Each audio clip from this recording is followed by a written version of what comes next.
السلام عليكم. اليوم عندنا موضوع شيق وجميل ورائع والكل يحتاجه. هذا الموضوع لازم كلكم تنتبهوا له وتركزوا فيه مضبوط، لأنه أسمع من المربين، المربي الفلاني والثاني، ما نبغى نذكر أسماء عشان ما ندخل بالغيبة. يقول لك إذا مرض عند الطير يعني صعب أعالجه، أو إنه أرميه، أو إنه ما له علاج ولا. كيف يعني الكلام هذا؟ ورسولنا صلى الله عليه وسلم يقول إيش؟ ما من داء إلا له دواء أو له شفاء أو أنزل الله له شفاء، صلوات ربي عليه وسلامه. وفي حديث آخر يقول في كل كبد رطب أجر، يعني احتسب أجرك أول شيء عند الله سبحانه وتعالى.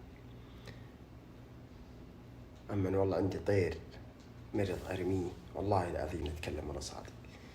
قصص كثير سمعنا عن الحالات اللي زي هذه، خاصة الطيور اللي مو غالية زي الدجاج زي حمام زي الطيور اللي زي هذه، يقول لك أخذه وارميه. إذا كان غالي لا، راح وداه وخسر عليه وزي كذا. وين أجرك عند الله سبحانه وتعالى؟ يعني طالما إنه يعطيك بيض وزي كذا وإنتاجات، سبحان الله تأكل وتشربه. أما إذا مرض خلاص ترميه. عشان ما نخرج برا الموضوع كل واحد تحمل ذنب الطير اللي عنده، عاد وهو حر عادي، أكله ويشربه ويرميه.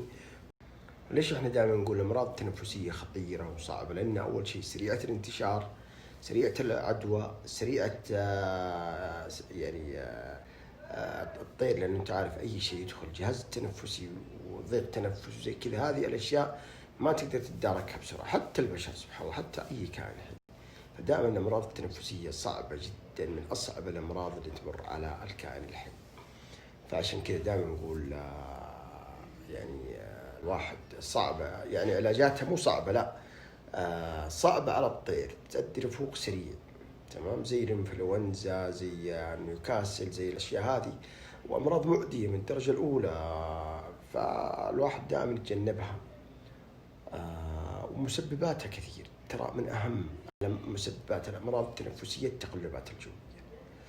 انتبهوا من التقلبات الجوية ورطوبة الأرضية اللي الطير فيها، سواء عندك حظاير حمام أو تمام. الحظاير اللي عنده حظاير، انتبه الرطوبة تدخل الحظاير، لأن تنتشر فيروس الأمونيا وتطلع على الطير تعدمه بصراحة، تنشر الأمراض بطريقة عجيبة. فعلى العموم أنا والله لاني طبيب ولا إنسان يعني عندي يعني دارس في جامعات وشي زي كذا، لا، أنا إنسان مربي وأحب أنقل التجربة اللي أنا سويتها ومرت علي، أنقلها لغيري لكي يستفيد. والحمد لله بفضل الله عالجنا كثير، آلاف الحالات والله بفضل الله، اللهم لك الحمد. وناس يعني تدرس بعد الله اللي أنا أتكلمه، يعني صاروا. وأقول لكم شيء والله ما إنكم تستعجبوا مني، إنه في أطباء برضو يتابعوني ويعرفوا الكلام هذا، وأطباء يرسلوا لي حالات عشان يعني مرت علي كثير حالات، فأعرف هذا يعني الكائن من ايش يعاني او شيء زي كذا. مجرد ما اشوف البراز بفضل الله اعرف ايش الطير. فالتنفسيات سهله، يعني ما نبغى نعقدها. التنفسيات مجرد ما تشوف الطير في مرض تنفسي، امراض التنفسي، يعني كيف تعرف الطير هذا تنفس؟ تفرق بين الطير المرض التنفسي والمرض المعوي. هذا شيء مهم، ترى لازم الكل يوعاه وينتبه له ويركز فيه. ما ينفع أنا أتكلم بعدين تسوي سكيبات تيجي تسألني بالخاص ولا تروح. هذا ترى الكلام اللي أقوله والله يجزي الله إن أحبك في الله، عشان كذا أقول لك إياه، عشان تستفيد أنت وغيرك يستفيد. المرض، التفرقة بين المرض المعوي والمرض التنفسي. المرض المعوي يبان على الطير بالإسهالات، أول شيء بالإسهالات، هذا المعوي. الطير التنفسي ما يبان عليه إسهالات، تحصل الطير في لهثة، هذا التنفسي. الطير في عطس، في كحة، في صرع، هذا النيوكاسل برضو يعتبر تنفسي، في زي كذا. يعني التفرقة بين الأمراض المعوية. دحين فرقنا بين الأمراض التنفسية والأمراض المعوية. طبعا الفرق الرئيسي والأساسي عندنا اللي هو الإسهالات. تحصل الطير في مؤخرته دائما ملصق الوسخ وشيء زي كذا في أرضية القفص، تحصل الإسهالات، هذه الأمراض المعوية. الأمراض التنفسية في لهثة، في كحة، في عطاس، في صوت قق، تحصل صوت في التنفس. هذه يعني الأمراض التنفسية يعني سهلة جدا سهلة. طيب عندنا والله طيب واحد يقول لك أبو خالد أنا الطير ما أعرف إذا كان مريض ولا غير مريض، يعني خاصة أخواتنا المربيات ما شاء الله مبتدئات توهم وشي زي كذا. الطير مجرد ما تشوف الطير انت ما اخذ زاويه في قفص، ما هو قادر يطلع المجتمع، الطير حط راسه ورا جناحه، الطير في كشه كذا تحسه نافش ريشه، الطير ما ياكل ما يشرب زي ما هو تمام، الطير في اسهال في الارض، الطير في اسهال يعني البراز حقه تغير لونه، كان مثلا لونه طبيعي صار لونه مثلا اسود، صار لونه ابيض، صار مويه اسهال مويه زي المويه شفاف. هذه كذا تعرف انه الطير بدأ يتغير. الطير البراز في دم، الله يكرمكم الحبوب حقت الاكل يوم ياكلها الطير تنزل الحبوب زي ما هي كذا، الطير تعرف انه تغير عليك. او ظهور عظمه الصدر، طبعا ظهور عظمه الصدر هذا هو التسيف. طبعا هذا ما هو مرض، عشان الناس ما كثير تيجي تسال وقالت الطير عندي مسيف ايش اسوي له؟ طبعا ايش تسوي له؟ الطير ليش تظهر عظمه الصدر؟ عظمه الصدر، بروز عظمه الصدر او التسيف هذا ليست مرض، هذه بل الطير مريض نفسه، يا سواء تنفسي او معوي. فالطير يبدأ ياخذ من اللحم والاشياء والفيتامينات والمعادن والاملاح اللي في جسم الطير، يبدأ يستهلك منها الطاقة. ليه؟ لأنه ما ياخذ من الجسم. فسبحان الله تظهر عظمة الصدر، لأن اللحم سبحان الله اللي في الجنب على اليمين وعلى اليسار راح من عنده من كثر ما استهلك الطير منه هو تعبان، فيقول لك الحقني يا ابو خالد الطير عندي ظهرت عظمة الصدر او الطير مسيف. طيب ايش اول تعامل لنا مع الطير المريض؟ اول ما نتعامل مع طير مريض عندنا خلاص اليوم نشوف الطير الحقني يا ابو خالد الحق، ايش اول تتعامل معه؟ حتى انا ما رديت عليك او ما وديته عند باي طريق، ايش تتعامل مع اول شيء تتعامل مع الطير هذا؟ اول شيء نحدد نوعية المرض. انت يا مربي حدد نوعية المرض تقدر. هل في زي الاعراض التنفسية اللي ذكرناها او الاعراض المعوية؟ اذا حددنا نوعية المرض نحاول قد ما نقدر بالكلام اللي اتكلم اياه نحدد نوعية المرض. حددنا نوعية المرض، هل هو تنفسي او معوي؟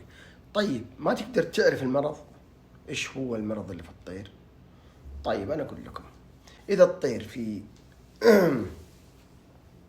في رشح، تحس في موية تنزل رشح من الطير يعطش، في عطاس، الطير مثلا اللهم صل، يتنفس بصعوبة، الطير هذه كلها أعراض زي ما اتفقنا أعراض تنفسية. طيب إيش الأعراض التنفسية؟ أهم علاج عندنا الأعراض التنفسية قاطبة هو التايلان أو التايلوزين، هي نفس ركز معي، أنا حرسل لكم، لا اكتبوا بس، أنا حارسل لكم، حنزل لكم صور جميع العلاجات اللي راح نذكرها في التقرير حقنا هذا.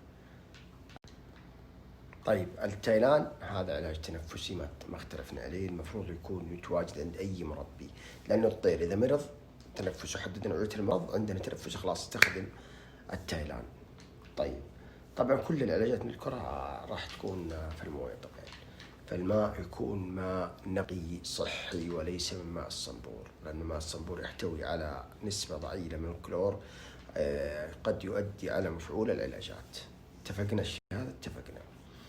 طيب عندك الأورنيكيور اللي هو من شركة بيرسلاقة، مهم جدا جدا جدا في العلاجات التنفسية، في الأمراض التنفسية. عندنا اللينكوسبكتين برضو هذا مهم جدا، خاصة لما نيجي نعالج طير ويكون رشح مزمن نعالجه داخليا، هذا اللينكوسبكتين نحط نقاط واللينكوسبكتين مهم جدا، خاصة اللي يطلع لهم خراريج فوق العين، تحت العين، تحت المنقار، خاصة أصحاب الكاسكو والبابات الكبيرة، المكاوات، الطيور اللي زي هذه يروح يسوون عمليات. لا تسوي عمليات، انتبه، اللينكوسبكتين يحل لك هذا الموضوع. لو تحط له في منخاره أو فمه، تحط له نقطتين في كل فتحة أنف ونقطتين في الفم لمدة 5 أيام، راح تنفك جميع المسالك الهوائية، وراح كل الوسخ والخراريج والأشياء هذه راح تروح تزيل هذه تزيلها اللينكوسبكتين. لأنه اللينكوسبكتين صراحة سحر للحالات اللي زي هذه، لأنه أي طير سيصاب بتعفن أو طيب عشان ما نطولها، الأمراض التنفسية انتهينا منها، وزي ما تكلمنا يعني أهم العلاجات عندنا 3 علاجات: اللينكوسبكتين والتايلان أو انسدادات في المخاشم والأشياء اللي زي هذه راح يسدد ويطلع خراريج زي ما تكلمنا، خاصة مع الأمراض الكنكرون والكنكر والأشياء. تايلوزين هذه 2، وعندك بدل التايلان أو التايلوزين يكون أورنيكيور، يعني واحد من الاثنين، يا أورنيكيور أو التايلان أو التايلوزين هذه. تمام؟ طيب ننتقل على الأمراض التنفسية، خليها في السناب الجاي.